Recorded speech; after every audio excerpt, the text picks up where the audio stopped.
اعوذ بالله من الشیطان الرجیم بسم الله الرحمن الرحیم. ګران زده کوونکو، نن غواړم تاسو ته د مثلثونو د ورته والي دریم حالت در وړاندې کړم. قضیه په دې ډول ده چې که د یو مثلث درې ځلې د بل مثلث له درې ځلو سره متناسب وي، په داسې حالت کې به دغه مثلثونه یو بل ته ورته وي. په عموما کې د دې موضوع د وضاحت لپاره دغه دوه مثلثونه پام کې نیسو.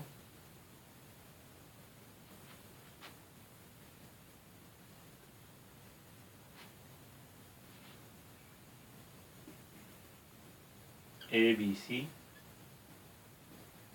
زبر B زبر C زبر.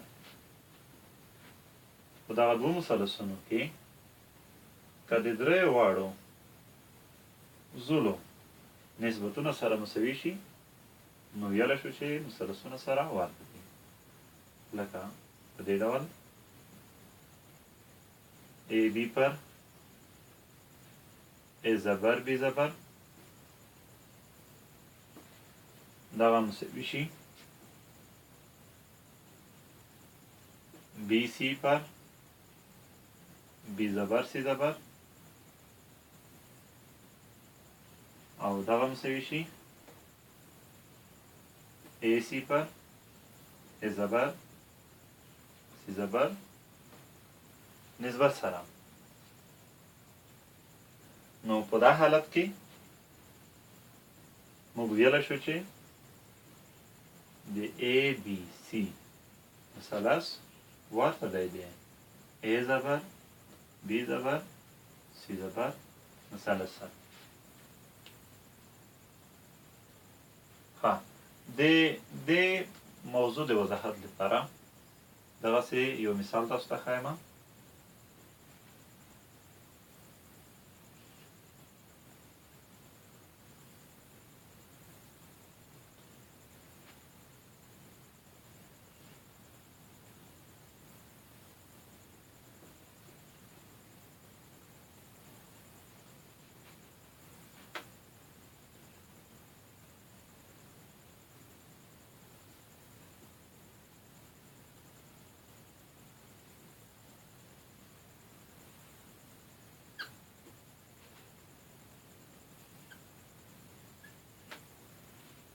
که چیرې په کوچني مثلث کې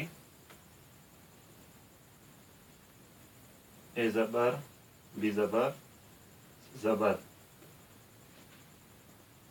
سمبولونه که چیرې وښیو، همدغسې دلته که ABC سمبولونه وښیو. بیا هم یادونه کوم، که چیرې په کوچني مثلث کې د A زبر C زبر زوله 15 سانتي متره وي، په یاد ولرئ چې اوږدوالی که په سانتي متر واحد سره وښیو. همداشان A زبر B زبر زوله 2 سانتي متره وي، B زبر C زبر زوله 10 سانتي متره وي. همدغه شان دلته په لوی مثلث کې دغه 4 سانتي متره، دغه 10 سانتي متره، دغه 20 سانتي متره وي. نو آیا دغه مثلثونه یو د بل سره ورته دي او که نه؟ نو دلته به د ځلو متناسب والی وګورو.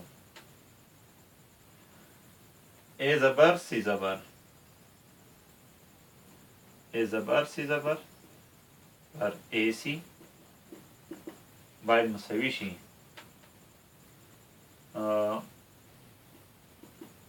A زبر B زبر بر AB. دا باید مساوي شي د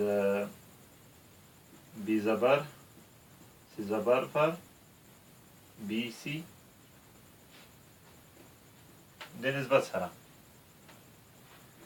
A زبر C زبر 15 AC لس A زبر B زبر 2 AB 4